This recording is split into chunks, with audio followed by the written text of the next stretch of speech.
دو کمال کی چیزیں اس رپورٹ میں آئی.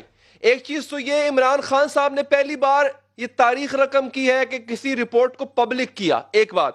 دوسری بات یہ کہ یہ جو ایک ڈیپ پروفیٹیرنگ کا ایک سلسلہ تھا بالکل وہ بے نقاب کر کے رکھ دیا کہ یہ مافیا پروفٹ کیسے کماتا ہے, ایک بات. لیکن سر میں ذرا یہ آپ کو شہزاد اکبر صاحب کا ایک شارٹ سنانا چاہتا ہوں. وہ بات جو کر گئے نا سر, وہ مجھے ابھی ڈھونڈنے میں عمران خان صاحب کی کابینہ میں نظر نہیں آ رہی, لیکن بات بڑی اہم کر گئے شہزاد صاحب, ذرا سنائیے ایک دفعہ. وزیر اعظم پاکستان عمران خان صاحب اپنی 22 سالہ سیاسی جدوجہد میں ایک بات بار بار کہتے رہے ہیں کہ کاروبار کرنے والا جب بھی سیاست میں آئے گا تو وہ سیاست میں بھی آ کے صرف کاروبار ہی کرے گا اور ایٹ دی ایکسپینس آف عوام کرے گا. تو آج جب ہم نے اس رپورٹ کو دیکھا اور اس کے اندر جو فائنڈنگز ہیں وہ صرف انہی چیز جو وزیر اعظم عمران خان پہلے دن سے کہتے تھے اس کی 100% اس نے آج اس کی ویلیڈیٹ کر دیا ہے اس کو.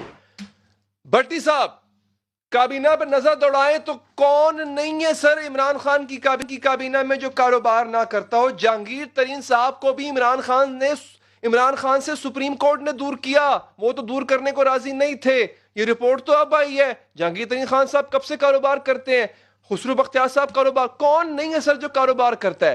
رزاق داؤد صاحب کرتے ہیں. سر یہ 22 سالہ جد و جہد میں ہم نے یہی کچھ دیکھنا تھا بھٹی صاحب, کہ جو کچھ کہا جس پہ ساری زندگی بتا دی خان صاحب نے, سب کچھ اس کے برعکس کر رہے ہیں سر. بسم اللہ الرحمن الرحیم. پہلی بات تو یہ ہے کہ حضرت ابو بکر صدیق رضی اللہ تعالیٰ عنہ, شاید میں پہلے بھی سنا چکا ہوں کہ خلیفہ بنتے ہیں, اگلے وہ کپڑے کا کاروبار کرتے تھے, اگلے دن وہ کپڑا لے کے تو نکل رہے ہوتے ہیں, تو حضرت عمر رضی اللہ تعالیٰ عنہ دیکھتے ہیں اور وہ پوچھتے ہیں ابو بکر آپ کہاں جا رہے ہو؟ وہ کہتے ہیں کب جو میرا کاروبار ہے کپڑا بیچنے جا رہا ہوں. وہ کہتے ہیں اب آپ امیر المومنین بن گئے ہیں, اب اگر امیر المومنین کا کپڑا اور امیر المومنین بازار میں ہوگا تو باقیوں کا کون خریدے گا, یا باقی کاروباروں کا کاروباری لوگوں کا کیا ہوگا؟ تو وہ اس دن چھوڑ دیتے ہیں اور پھر اس دن کے بعد وہ خلیفہ کے لیے بیت المال میں سے وظیفہ اور ان گھر والوں کے لیے وہ مقرر ہوتا ہے اور وہ اس پہ چلتے ہیں. یہ پہلی بات شکریہ عمران خان کا کہ انہوں نے یہ رپورٹیں, یہ انیشیٹو لیا. شکریہ کہ دو رپورٹیں, پہلے والی رپورٹ اور تفصیلی رپورٹ پبلک کی. اور یہ بھی شکریہ کہ میں اس کا بھی چلو دل پہ پتھر رکھ کے شکریہ ادا کرتا ہوں کہ آج انہوں نے 2 سال بعد اپنے سارے معاونین اور ایڈوائزر کو کہا کہ اثاثے اپنے پبلک کریں, کیبنٹ ڈویژن میں جمع کروائیں اور اس کو پبلک کریں. اور اس کا بھی شکریہ کہ حالانکہ ان کا یہ نعرہ وعدہ دعویٰ تھا ہم سے کانفلکٹ آف انٹرسٹ, کہ آج انہوں نے کہا ہے کہ کانفلکٹ آف انٹرسٹ کا ایک لا بھی بنانا چاہیے اور اس لا پہ بھی کام شروع ہو گیا ہوگا, حالانکہ اس کی ضرورت کوئی نہیں تھی. اگر عمران خان صاحب حکم جاری کر دیتے کچھ ایک آدھ چیز کا تو وہ ہو جاتا. تیسری بات یہ ہے کہ ہماری قسمت دیکھیں علی حیدر بھائی, ہم یہ بنارسی ٹھگ, یہ جیرے بلیڈ, یہ گنڈ کپ, یعنی جعلی کلیم اس ملک میں جب ملک بنا, جعلی کلیموں سے لے کر, جعلی ذاتوں سے لے کر, جعلی سرداریوں سے لے کر, جعلی جگیروں سے لے کر, جعلی بے نامی اکاؤنٹس, جعلی بے نامی جدادیں, جعلی بے نامی اثاثے, جعلی بے نامی ٹیٹیاں اور جعلی بے نامی چینی کا کاروبار. 80 ملیں ہیں, 6 ارب کلو سالانہ چینی بنتی ہے. اور یہ قوم, خدا کے لیے قوم, آٹا تو کھا ہی لیتے ہو, چینی کم کھاؤ تو یہ شوگر مافیا کنٹرول میں آ جائے. 50 کروڑ کلو ہر مہینے یہ چینی کھا جاتی, پھر کہتے ہو میں شوگر ہو گئی, شوگر ہو گئی, شوگر ہو گئی. شوگر تو ہونی تھی.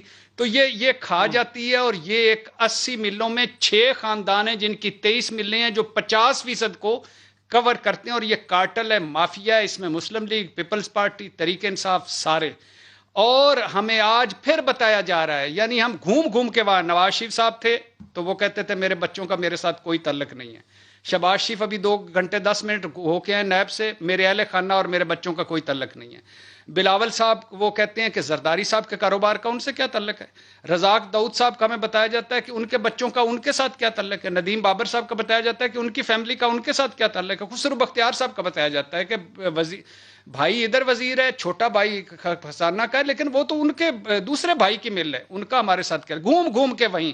اور ظالموں کوئی تھوڑی سی اپنی چلاکیاں ہی نہیں کر لو, کوئی تھوڑی سی چتر چلاکیاں نہیں کرو, مکاریاں نہیں کر لو تاکہ ہم کچھ عرصہ بے وقوف بن جائیں. یعنی ہر بندہ وہی پرانی چلاکی دہرا رہا ہے. اب ڈبل کھاتے, double register, double accounts, ghost subsidies, ghost export. اللہ معاف کرے. اب آ جائیں اس پہ. میں یہ آپ کے یہ کہنا چاہتا ہوں کہ آج بزدار صاحب کا جو اس رپورٹ میں آیا ہے وہ کیا آیا ہے کہ انجسٹیفائیڈ سبسڈی. میں اسی پہ بات کرنا چاہ رہا تھا. ایگزیکٹلی ہاں, انجسٹیفائیڈ سبسڈی ای سی سی سے پوچھا بھی نہیں. اب ایک منظر بدلتے ہیں. شہباز شریف کو بنا دیتے ہیں سی ایم پنجاب, عمران خان ہوتے ہیں پرائم منسٹر آف پاکستان.